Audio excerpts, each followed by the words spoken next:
Hello everyone, good morning, नमस्ते। कैसे हैं आप लोग? आई होप सभी बहुत अच्छे होंगे। अभी हो रहा है मॉर्निंग का टाइम। मैं नहा धो के रेडी हो गई हूँ और आज मैं अपना दादी के साथ ब्लॉग शूट करूंगी। मेरा दादी का आज इतना फेवरेट वाला सब्जी दिखाऊंगी ना, शायद आप लोगों ने पहले कभी नहीं खाया होगा। तो चलिए आप सब ब्लॉग में बने रहिए, ब्लॉग को एंजॉय करिए। आज मैं अपना ब्लॉग स्टार्ट की हूँ मेरी प्यारी दादी से, जो कि अभी काट रही है सब्जी, आलू और गोभी का। और ऐसा सब्जी आपने आज से पहले कभी नहीं देखा होगा और उम्मीद करती हूँ कि खाए भी नहीं होंगे। और मैं आप सबसे दिखाती हूँ, इतना टेस्टी ये लगती है ना। मैं भी मतलब शादी के 3-4 साल बाद ये खा रही हूँ मैं। और मैं वहाँ पे मायके में भी नहीं बनाती हूँ, वहाँ पे भी कोई नहीं जानता है। इतना टेस्टी लगती है ना ये सब्जी। तो दादी ना नीचे ही बना रही थी, तो फिर मैं ही बोली दादी को कि छत पर ही बनाने के लिए। तो यहाँ पर ना मतलब कोई ये नहीं है, कभी गैस पर भी बनता है, कभी चूल्हा पर भी बनता है, क्योंकि हमारे झारखंड में कोयला का खदान ही है बस यहाँ 20-30 किलोमीटर दूर पर ही, जो कि इतना सस्ता कोयला मिलता है ना, जो कि सब कोई घर में कोयला ही जलाते हैं। तो कोयला और गैस जैसे है ना, कोयला बहुत सस्ता है, 2-3 रुपए किलो का कोयला आता है और गैस कितना महंगा आता है, इसलिए सब लोग ज़्यादा कोयला ही जलाते हैं। तो यहाँ पे ना मैं दादी को कहने पर ही दादी छत पर लेके आई है चूल्हा, और अभी दादी बनाएगी यहीं पर। पता है ये जो रेसिपी है ना, दादी अपनी सासू माँ से सीखी है। मतलब कि मेरी परदादी, जो कि मैं कभी देखी भी नहीं हूँ, लेकिन उसका रेसिपी खाने के लिए बहुत ही उत्साहित हूँ। तो यहाँ पे दादी आलू और गोभी जो है ना वो छौंक दी है, बिल्कुल भी कम मसाला इसमें डालती है, हल्का सा मतलब लहसुन, मिर्ची, जीरा, धनिया बस। और यहाँ पे मैं दादी का मदद कर रही हूँ, मैं गूँथ रही हूँ आटा। तो आटा दादी मुझे बोली है गूँथने के लिए, क्योंकि ये सब्जी में ना आटा का ही, ये आटा और आलू गोभी सारा चीज़ आप लोग देखिएगा, मैं बता नहीं सकती, मैं खुद इसे खाने को उत्साहित हूँ। और तो दादी से मैं जब पूछ रही थी ना कि दादी ये सब्जी कौन बनाने के लिए बताए, तो दादी बता रही थी कि मैं अपनी सासू माँ से सीखी हूँ। मतलब दादी अपने भाषा में बोल रही थी। हम लोगों का जो भाषा है ना यहाँ गांव का, छेछा भाषा है, तो वो भाषा अगर आप लोग बोलिएगा तो मैं अपने दादी माँ से ही सुनाऊंगी। अगर ये सब्जी गैस में बनती ना तो इतना ज़्यादा मज़ा नहीं आता, इसलिए मैं चूल्हा पे ही बनाने के लिए दादी को बोल रही हूँ। तो छत पर दादी चूल्हा लेकर आई है और दादी इस पे ताव दे दी, ताव आ गया था और दादी इधर ताप भी रही है। और ठंड का दिन है ना, तो ये ठंड वाला दिन में तो ज़रूर बनता है, क्योंकि न्यू आलू और गोभी का सीजन ही रहता है और आलू गोभी से ही ये बनती है। तो मेरा आटा गूँथा हुआ हो चुका है और आटा का जो लोई है ना वो मैं छोटा छोटा बना रही थी, तो दादी बोली थोड़ा बड़ा बनाने के लिए, तो मैं ना थोड़ा बड़ा बड़ा बनाती हूँ। और हमारे यहाँ पे ये नहीं है कि मतलब सारा घर अभी मिला हुआ ही है, मतलब सब लोग आपको इधर से आते हुए कोई दिखेगा, कोई उधर से आते हुए दिखेगा, क्योंकि सब लोग मतलब सब साथ ही रहते हैं, एक साथ ही।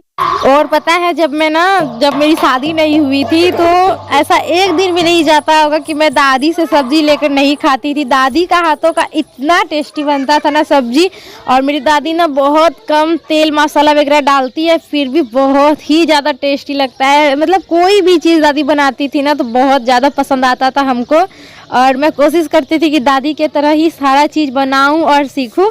तो बस, और सबसे ज़्यादा ना मुझे दादी से बहुत लगाव है, बहुत ज़्यादा लगाव है। और यहाँ पे देखिए ये जो है ना, मतलब जो भी मैं लोई काट के रखी हुई ना, तो उसे रोटी की तरह बेल करके, और जो बड़ा साइज का ग्लास होता है ना उसी से मैं पूरी के आकार से कट करूँगी। और फिर उसके बाद इसमें दादी अभी जो आलू और गोभी की सब्जी बना के रखी है ना वो सारा उसमें फिल करेगी। और फिर देखिएगा अभी सब्जी इसका बनेगा इतना लाजवाब, देखने में जितना लाजवाब लगता है ना खाने में भी उतना ही टेस्टी लगता है। और मुझे बहुत मज़ा आ रहा था, इस तरह से सब लोग साथ में बैठकर खाना बना रहे थे। और यहाँ पे पता है कुछ लोग सामने भी थे, मेरी बहन, मम्मी, बहन जो है ना वो अपना खाना बना रही थी। मतलब खाना जो है ना सबका अलग ही बनता है, मतलब 1-2 साल से खाना अलग बनता है, लेकिन सब लोग साथ में रहते हैं। तो हमारी जो फैमिली है ना काफ़ी बड़ी है। हमारे पापा 4 भाई हैं, सबसे बड़े मेरे पापा हैं, मैं आप सबको बता रही हूँ। और मतलब जो है ना हम लोगों का जो फैमिली है ना, पूरे ऑल फैमिली 25 लोगों की है। हाँ, सारे मतलब जितने बड़े छोटे भाई बहन पापा चाचा सब लोग को मिलाकर मतलब 25 लोग हमारे घर पर रहते हैं। और मतलब बड़ी फैमिली हम लोगों की काफ़ी। और यहाँ पे देखिए मैं जो पूरी बेल कर रख रही हूँ ना काट काट कर, उसमें दादी आलू और गोभी की सब्जी डाल रही है। तो ये जो है ना आप लोग पिट्ठा जो बोलते हैं, मतलब सेम वैसा ही आकार होता है, लेकिन उससे कई गुना ज़्यादा टेस्ट होता है। सबका देखिए टेस्ट अलग होता है। तो मैं तो ये तो बोलने भूल ही गई थी, जो ये आटा लगा के रखी हूँ ना, ये गेहूं का आटा है। गेहूं का आटा से ही ये सब्जी बनती है, जो कि बहुत स्पेशल और टेस्टी बनती है। और मेरी दादी तो ज़रूर है कि हमेशा बनाती है, और मेरे घर में कोई लोग नहीं बनाते, लेकिन मेरी दादी ज़रूर बनाती है। कोई लोग को आता ही नहीं बनाने, तो बनाएगी क्या। मेरी दादी को बनाने आते तो दादी सब लोगों को मतलब देती है, मेरी आंटी को, मम्मी को, सबको, मतलब सब लोग खाते हैं। और देख सकते एकदम भर के इतना सारा बन के रेडी हो चुका है अभी। और ये ना और उबलेगा। ये कैसे पता चला कि ये ना ऊपर आ गई ना, जो ये जितना भी, इसे फारा बोलते हैं, ऐसे तो फारा बोलते हैं इसको। और इसे ना तेल में छानते भी हैं, मैं आपको वो भी अभी दिखाऊंगी।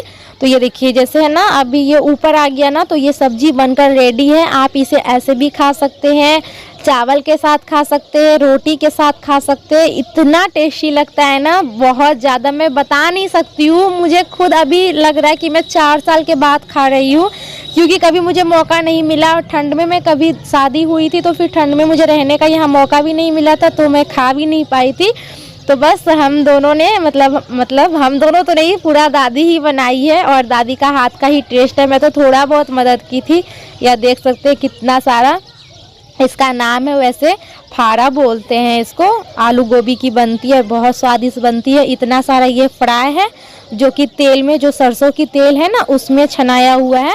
और ये जो छाना हुआ है ना, तो ये ऐसे खा सकते हैं। और जो रस में देते हैं ना, तो रस में छान कर नहीं डालते हैं, बस भरते जाते हैं और छानते जाते। और सब्जी तो बन गया है, दादी बना रही है रोटी। सुबह का भी नाश्ता में ये सारा बन रहा है, और दादी मेरे से ही शुरुआत की, सबसे पहले मुझे ही खाने को मिला है। तो मतलब कुछ भी ऐसा दादी ज़रूर बनाती थी ना, तो मुझे अभी क्या भी नहीं, बहुत पहले से कुछ भी बनाती थी तो मुझे ज़रूर खिलाती थी। किसी को दे या ना दे, मुझे ज़रूर खिलाती थी। तो बस मेरे से ही शुरुआत हो रहा है। और इधर जो बैठी हुई है ना, वो है मेरी छोटी वाली आंटी का, जो है ना चाची की बेटी है, मतलब 3 नंबर वाली जो मेरी चाची है ना, उसी की लड़की है ये। और बस वो भी मेरे साथ खा रही है। और उधर से जो आ रही है सीढ़ी पर से, ये है मेरी सबसे छोटी वाली आंटी, जो कि मेरे शादी जब हुई, फिर उसके मतलब 10-15 दिन बाद मतलब छोटे वाले अंकल का शादी हुआ था। बहुत मज़ा आता है जब मायके में आती हूँ ना, तो इतना मतलब यही सब चीज़ में टाइम चला जाता है ना, तो ब्लॉग वगैरह करना तो भूल ही जाती हूँ। लेकिन इस बार मैं सोची कि इस बार ना जो भी जैसा भी मोमेंट में रहती हूँ, मैं वो सारा चीज़ करूँगी। और फिर उसके बाद हम लोग खा लिए थे। अभी दोपहर का टाइम हो रहा है, दोपहर का मैं खाना खा ली थी। मतलब घर पे बना हुआ था, चावल, दाल, सब्जी, यही सब बनी हुई थी। तो मैं खा करके निकली हूँ। मैं जा रही हूँ अभी टेलर के पास। मतलब मुझे ना एक पटियाला सिलाना है, तो बस टेलर के पास जा रही थी। साइकिल चला के, बहुत दिन के बाद मैं साइकिल भी चला रही हूँ। थोड़ा सा दूर था, जो टेलर का घर है ना, तो वो दूर था, तो मैं जा रही थी। और मेरी सिस्टर ना ब्लॉग बना रही थी, मुझे पता भी नहीं था, तो मैं सोची चलो मैं अभी बना लेती हूँ। आराध्या इतना परेशान कर दी, मम्मा साइकिल में बैठना है, साइकिल में बैठना है। बोले चलो आज तुमको साइकिल का सैर करा देते हैं। बहुत खुश हो रही है बैठ के, अपनी मासी के साथ बैठी है। एकदम परेशान कर दी मम्मा, साइकिल में बैठना है, साइकिल में बैठना है। बोले चलो आज बेटा तुमको साइकिल में बैठा ही देते। इधर पीछे मासी है इसका, ये देखिए। बहुत ज़्यादा मुझे बहुत इंजॉय की। और फिर उसके बाद ना घूमते घूमते, दादी लोग घूमने के लिए डेली नदी पर जाती है, तो दादी लोग नदी पर जा रही थी ना, तो मुझे भी बोली जाने के लिए। तो मैं बोली आज साइकिल से ही जाएंगे।